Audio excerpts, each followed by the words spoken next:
Tell me what you think the best way. And again, these are general, really broad questions. So you pick any area of it you want to deal with. But what do you think the best way to improve a romantic relationship happens to be? Communication. There's so many people out there that are not communicating.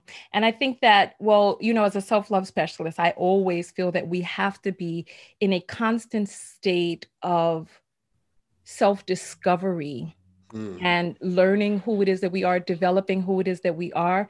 And as we do that, communicating with your partner, communication is so key. How can people communicate better, Tanya? Because most people, I'm convinced, don't know how to do it. So how in the world can people communicate better? If you can help people with this.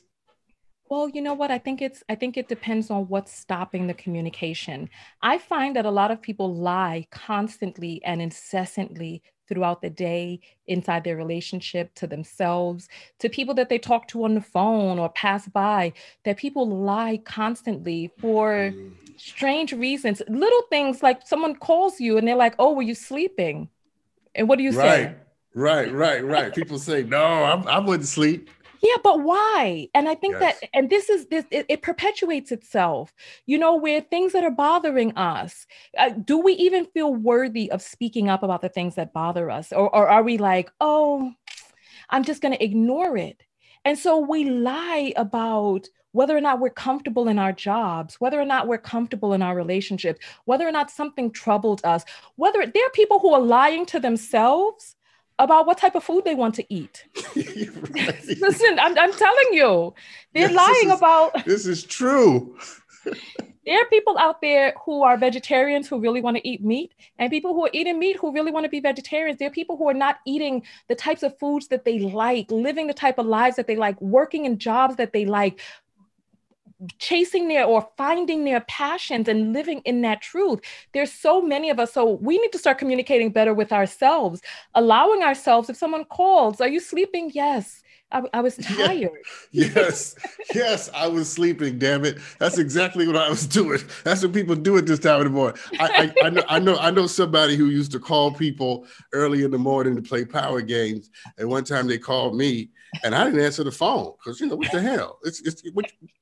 So the next day they were like, "I called you." I said, "I know, I saw the phone, but Dr. Shaw don't play that. I'm sleeping." That's what I do at that time of day. And you know what? But you said, Tanya, hold on a second, because you said something I really want to celebrate. Okay. I asked you how people can communicate better. Here's what I got from you that you said, and I love this. By telling the truth. Mm-hmm. I think say more, but no, I got to take a break. Are you sure? I really want to expound on that. No, but this break I got to take. But when we come back, we'll start there. I'm going to keep you over. We'll start there.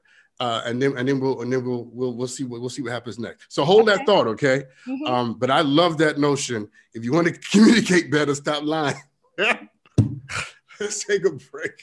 Stop lying, people. Yeah. Tanya's trying to analyze me. It's not happening. I don't know what you're talking about. It's so not happening, people. Tanya, let's go back to where we left off. About communicating better, telling the truth, and reducing your capacity for falsehood. I cut you off, but you wanted to say something. Go ahead. Yeah, you know what? You'd be surprised how often we just aren't truthful with our partners.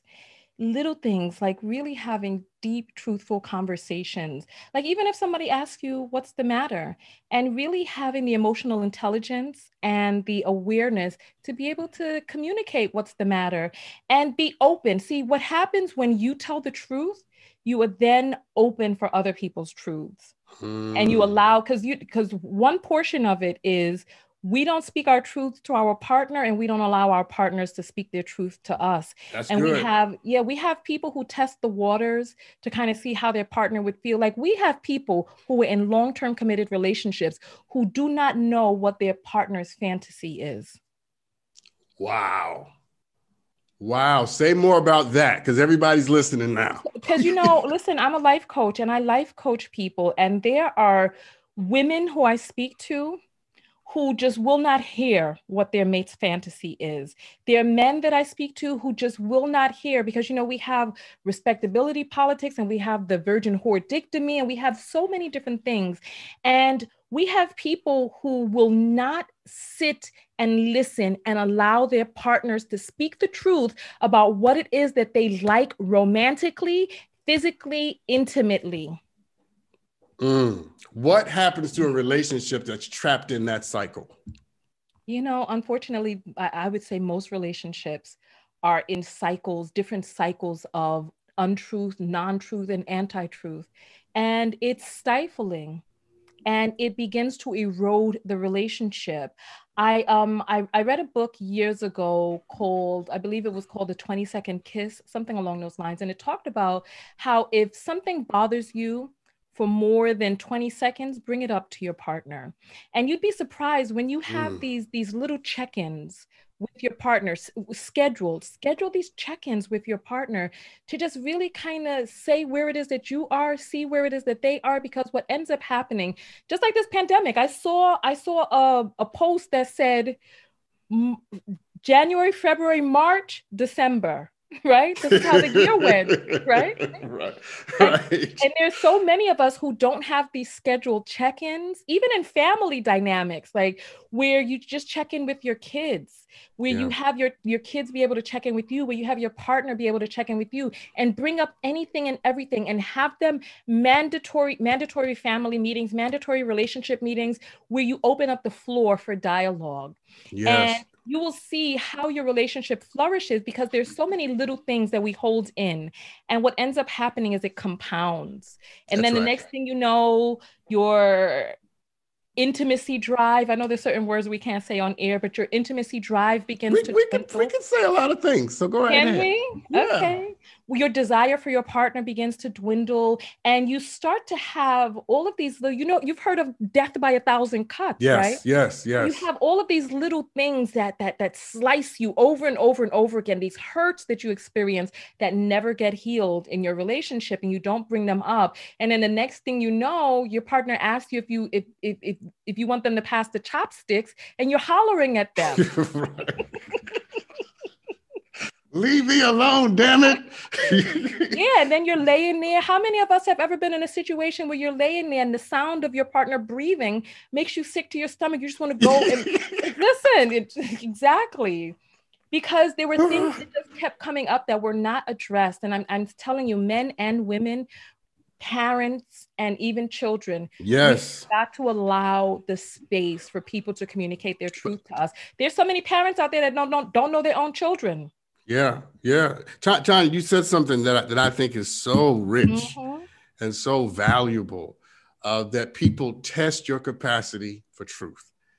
Ooh, that's so good. And it is so true. And people need to know when their children, their spouse, whoever, partner, when they're doing that, they're testing your capacity to handle the truth because there's something that they want to say. Yes. They need to feel safe to know that if they say it, you won't blow up the ship.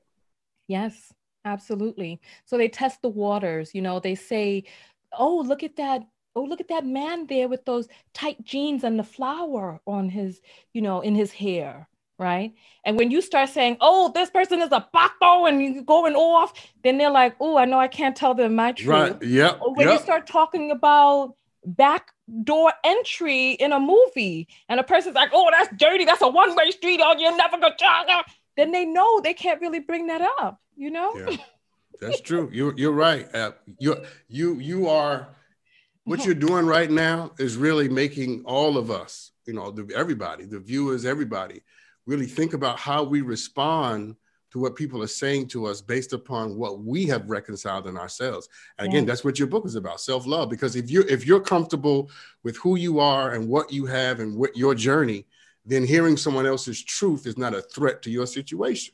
Exactly. And I think there's really a great part of appearances and you know what the thing about it is, one thing that we have to do is realize that in every joke, there's a little bit of truth. So when you hear a person joking about something, you know, you can't come back around and say, hey, you know, what's going on? Let's have a conversation about this. Yeah. Yeah, I believe in that. And one of the things that I've tried to do is practice the notion of letting people know verbally and then trying to live it out. I will not punish you for telling me the truth, right? You are not going to get punished for being honest with me. Yeah, but you know what? How true can that be if part of their honesty is an affront to the relationship? So yeah. Like if a person, this is part of the reason that some people are not honest as well, because they know that they can't have the same type of relationship with you if they are honest. No, so somebody can come to you and give you a truth. But Tanya, hold on a second. Yeah. Isn't that selfish though? Isn't that selfish for you to have a truth that I should hear, but then you don't want to tell me because it's going to change the relationship? That is selfish. However, when the relationship changes, that can be seen as a punishment. So when you say, I'm not going to punish you for telling me the truth, some relationships need to end once the truth is spoken.